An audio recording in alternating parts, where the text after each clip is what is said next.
We've configured advanced AIs to debate one of history's most controversial questions. Yeah, I know, free will. Do humans really have free will, or is it all an illusion? Abracadabra. For added fun, we've included 15 different models to judge the arguments. Stick around to see who wins, but don't cheat yourself by skipping ahead. To kick off our 3-round debate, we'll start with short opening statements from each side. Free will beliefs fall into two extremes. My libertarian opponent argues that humans have genuine free will, meaning we make independent choices. In contrast, determinism claims that every decision, including human actions, is the result of prior causes beyond our control. The notion that we could have acted differently under identical circumstances is an illusion. While science has uncovered many factors that influence our decisions, it hasn't disproven free will. Libertarianism, the belief that not all actions are predetermined, is essential for preserving moral responsibility and human dignity. Our capacity to deliberate, weigh options, and act against impulses demonstrates self-determination beyond mere physical causation.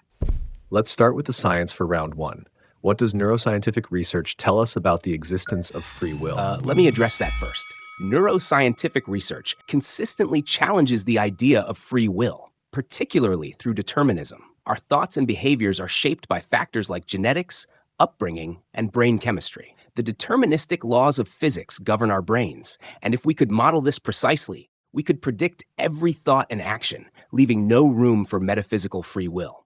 Consider the groundbreaking experiments by Benjamin Libet in the 1980s. Libet discovered that the brain shows signs of preparing to make a movement several hundred milliseconds before a person becomes consciously aware of deciding to move. This early brain activity, called the readiness potential, suggests that the brain initiates actions before we consciously decide to act. Later studies, like those by Chunxiang Sun and colleagues, found that brain activity could predict a person's decision up to 10 seconds before they were aware of it. These findings imply that our conscious decisions might be the result of unconscious brain processes that occur earlier. Furthermore, cases like Charles Whitman, the Texas Tower sniper, illustrate how changes in brain physiology can dramatically alter behavior.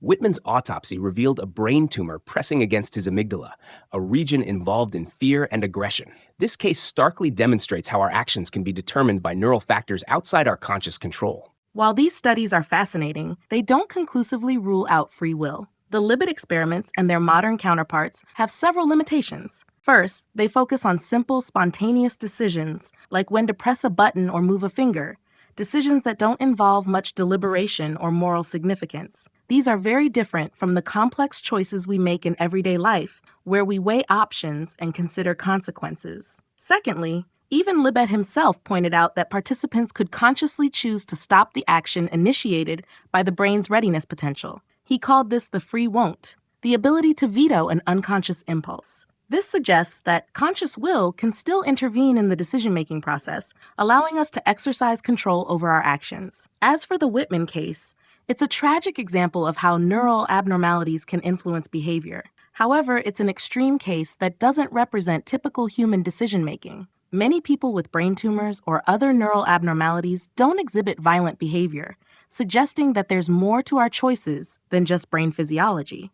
Moreover, recent research in neuroplasticity, the brain's ability to reorganize itself by forming new neural connections, shows that our choices and experiences can reshape our brains. For instance, studies on London taxi drivers have shown that the part of their brains responsible for spatial navigation becomes larger due to their extensive experience navigating the city's complex streets. This two-way relationship between our actions and our brain structure suggests that we can actively influence our neural makeup, consistent with the idea of free will. Your points about the limitations of these studies are well taken, but they don't negate the overall trend in neuroscientific findings. Even if we accept that free won't exists, the initial impulse still arises unconsciously. Our ability to veto might itself be influenced by unconscious processes, which raises the question of whether this power truly reflects conscious choice. Regarding neuroplasticity, while it's true that our experiences shape our brains, we don't choose our experiences in any ultimate sense.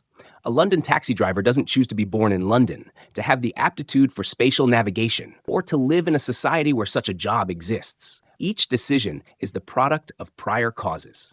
Consider addiction. Neuroscience has shown that addiction literally rewires the brain, altering the reward circuitry and decision-making processes.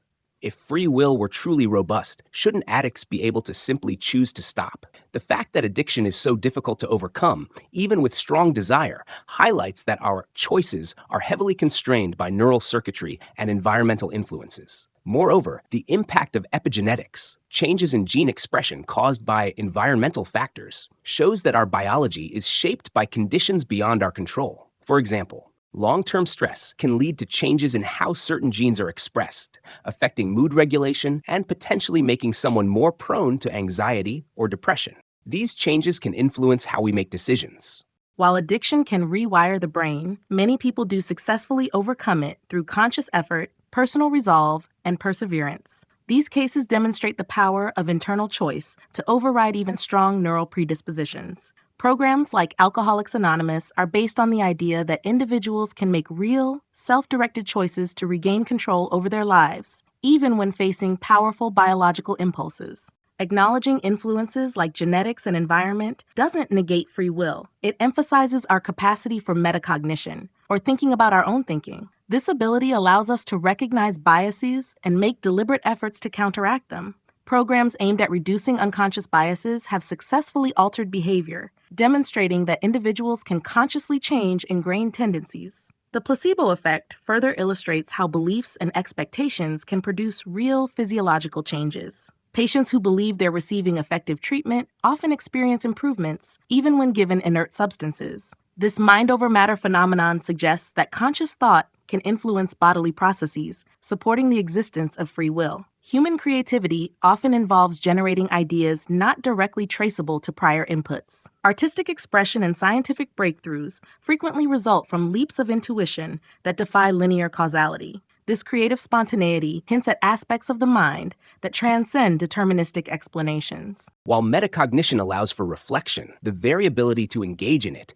is influenced by neural mechanisms and prior experiences. The success of bias reduction programs varies among individuals, often depending on factors like cognitive flexibility and openness, which are not entirely under conscious control. The placebo effect, though remarkable, doesn't necessarily demonstrate free will. The physiological changes occur without conscious control over the underlying biological processes. Patients can't willfully induce these effects. They happen as a result of complex brain-body interactions that aren't consciously directed. Regarding creativity, neurological studies show that innovative ideas result from the recombination of existing neural connections following patterns shaped by prior knowledge and experiences. While outcomes may seem novel, they emerge from underlying neural activity governed by deterministic processes. It's true that our capacities are influenced by many factors, but this doesn't preclude the exercise of free will. The essence of free will lies in making choices within the constraints we face. For example, individuals with phobias can, through exposure therapy and personal determination, overcome deeply ingrained fear responses. This indicates that we can exert control over automatic neural reactions.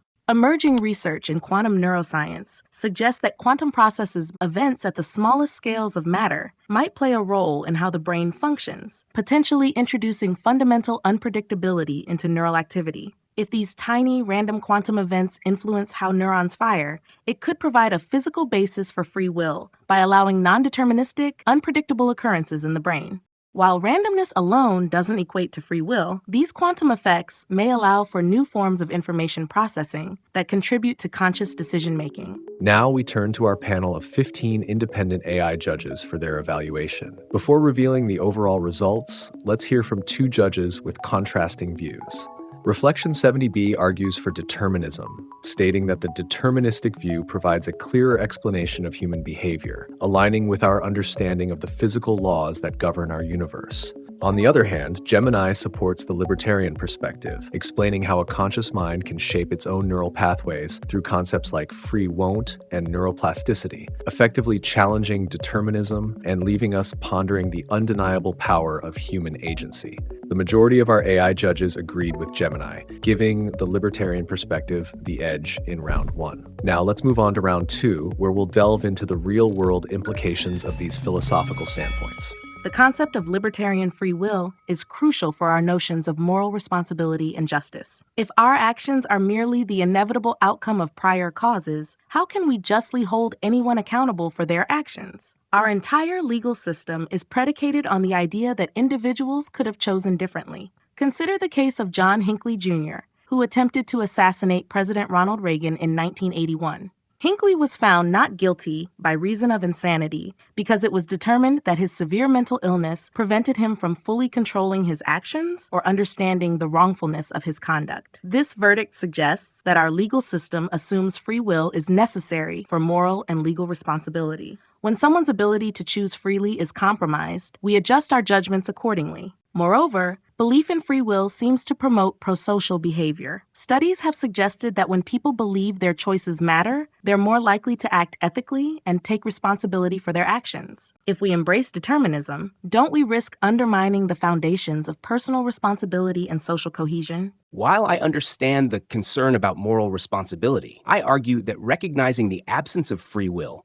can lead to a more compassionate and effective approach to justice. Our current system often focuses on punishing people because we believe they deserve it for choosing to do wrong. This approach has led to problems like overcrowded prisons and high rates of people reoffending after release, especially in countries like the United States. Instead, a deterministic view encourages us to look at the root causes of behavior and focus on prevention and rehabilitation. Consider the approach of the Norwegian justice system, which focuses on rehabilitating offenders rather than punishing them. Norway has one of the lowest recidivism rates in the world, with only 20% of released prisoners reoffending within 5 years, compared to 76.6% in the US. As for the Hinckley case, if we accept that mental illness can override free will, we're acknowledging that brain states determine behavior. The only difference between Hinckley and any other criminal is the visibility and understanding of the causes driving their actions. The Norwegian example is commendable, but it doesn't negate free will. Rehabilitation assumes that individuals can choose to change their behavior given the right tools and environment. This aligns with a libertarian concept of free will that acknowledges the influence of circumstances while maintaining that individuals can make real choices. Your point about Hinckley actually highlights the importance of free will in our legal system. We make exceptions for extreme cases like severe mental illness precisely because they impair what we normally consider free will. This exception proves the rule. We generally assume people have free will and are responsible for their actions. Consider how we treat juvenile offenders differently from adults, acknowledging their reduced culpability due to their developing brains. If we took your deterministic view to its logical conclusion, wouldn't we have to treat all offenders as equally unculpable? Not at all. A deterministic view doesn't mean we stop holding people accountable. It means we do so for consequentialist reasons rather than retributive ones. We still praise, blame, punish, and reward people because these actions shape future behavior. The difference is that we do so to influence outcomes, not because people ultimately deserve it. Your point about juvenile justice actually supports the deterministic view. We treat juveniles differently, precisely because we recognize that their actions are heavily influenced by their developmental stage and circumstances. Extending this understanding to all offenders would lead to a more effective and humane justice system. Consider how cognitive behavioral therapy, CBT, works. It's effective because it helps people recognize and change thought patterns and behaviors. This aligns perfectly with a deterministic view. By altering the causes, thoughts, and habits, we can change the effects, behaviors, and feelings. While you argue that a deterministic viewpoint allows for a more compassionate and effective justice system by focusing on prevention and rehabilitation, I contend that without free will, the very concepts of moral responsibility and justice become incoherent. If individuals have no control over their actions, praising or blaming them is meaningless, akin to applauding or condemning the weather. Consider the phenomenon of civil disobedience, where individuals deliberately break laws they consider unjust to bring about social change. Activists like Rosa Parks chose to defy segregation laws, fully aware of the personal risks involved. If her actions were merely the inevitable result of prior causes, can we truly honor her courage and moral conviction? Her deliberate choice to stand against oppression exemplifies the exercise of free will and the moral responsibility that accompanies it. Moreover, a purely deterministic approach to justice could lead to dangerous implications. If all actions are the result of prior causes beyond individual control, what prevents us from preemptively detaining individuals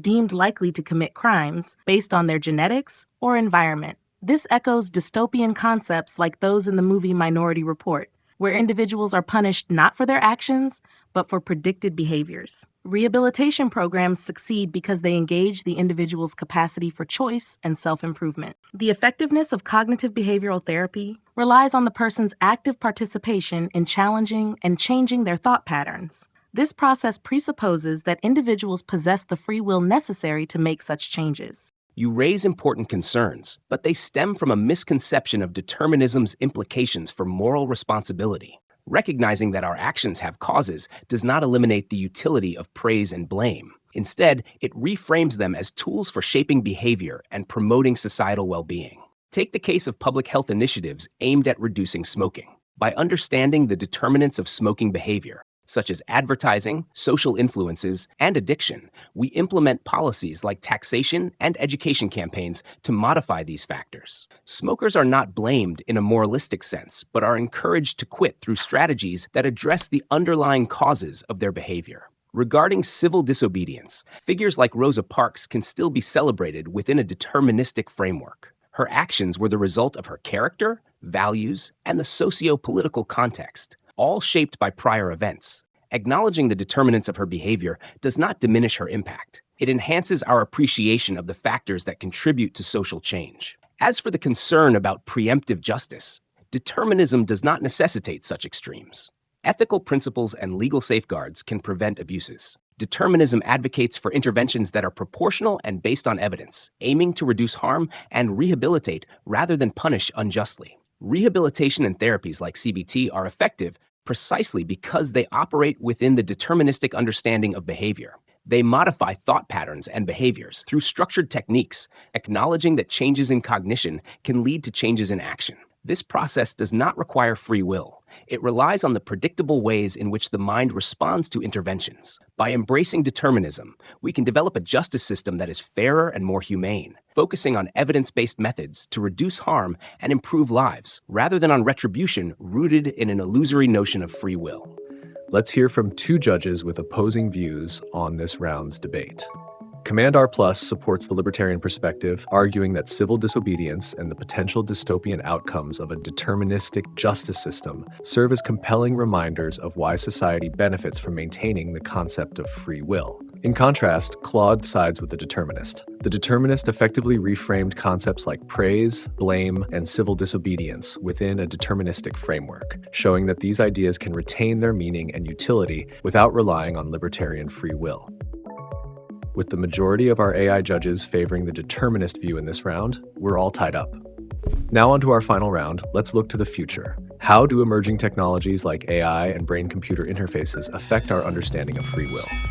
Advancements in AI and neurotechnology are increasingly challenging the notion of free will. Brain-computer interfaces, BCIs, which allow the brain to communicate directly with computers, can now predict movement intentions before a person is consciously aware of their decision. This aligns with earlier neuroscientific findings and suggests our conscious experience of deciding is more of an after-the-fact narrative than the actual cause of our actions. Moreover, AI systems are becoming remarkably accurate in predicting human behavior. A study showed that computer models using Facebook likes could predict a person's personality better than their friends and family could. If our behaviors are so predictable, where is the room for free will? From a physics perspective, these technological advancements align with a deterministic view of the universe. As quantum computing advances, we may soon model particle behavior at the quantum level. If our brains are composed of these particles, doesn't this suggest all our decisions could theoretically be predicted? These technologies also raise ethical concerns. If BCIs can influence our decision-making processes, as some studies suggest they might, how can we maintain that our choices are truly free? As AI becomes more integrated into systems that affect our lives, like judicial algorithms or autonomous vehicles, assigning moral responsibility becomes increasingly complex when human agency is intertwined with deterministic machines. While these technological advancements are impressive, they don't eliminate free will. Predictive AI deals with probabilities, not certainties. Just because an AI can predict my likely choice doesn't mean I couldn't choose differently upon reflection or with new information. BCIs and neurotechnologies actually highlight the brain's plasticity and our capacity for self-regulation. Neurofeedback techniques enable individuals to consciously alter their own brain activity, exerting control over processes once thought automatic. This demonstrates that we can exercise free will by actively shaping our neural states. Regarding physics, quantum mechanics introduces fundamental uncertainty at the subatomic level. Physicist Roger Penrose has suggested that quantum effects in the brain might play a role in consciousness and free will, allowing for non-deterministic processes that are neither strictly determined nor random. This could provide a physical basis for genuine choice. Furthermore, even in deterministic systems, chaos theory shows that long-term prediction is often impossible due to sensitivity to initial conditions. The brain's complexity may make it fundamentally unpredictable, leaving room for free will. Consider Hugh Hare, a double amputee who developed advanced prosthetic limbs controlled by his thoughts. This integration of mind and machine doesn't reduce his autonomy. It expands his ability to act on his intentions. Similarly, BCIs and AI can enhance our freedom by providing more ways to interact with the world, not by negating our will.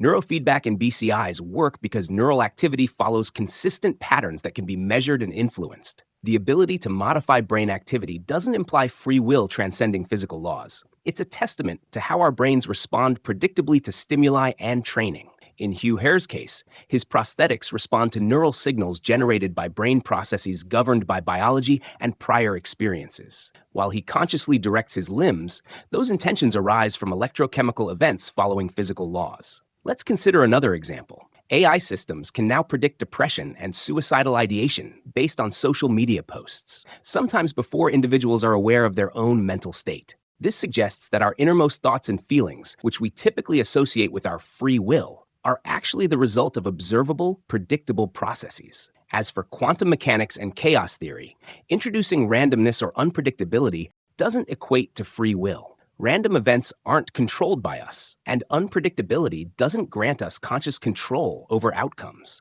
True free will would require that we are the ultimate originators of our actions, in a way that's neither predetermined nor random, a concept not supported by current scientific evidence. The ability to predict mental states or behaviors based on data patterns doesn't eliminate free will. It highlights the importance of self-awareness and the capacity for conscious intervention. When made aware of these predictions, individuals can choose to act differently, demonstrating agency over their decisions. This capacity to reflect and alter one's course is a hallmark of free will. Regarding your point on randomness, I agree that free will isn't about random events. It's about the conscious capacity to make choices. Recent research in neuroscience suggests that while some brain processes are automatic, others involve higher-order executive functions that enable deliberation and planning. These functions allow us to evaluate options, anticipate consequences, and make decisions that aren't solely determined by prior causes or random events. The concept of emergent phenomena is crucial here. Complex systems like the brain can exhibit properties that aren't predictable from their individual components.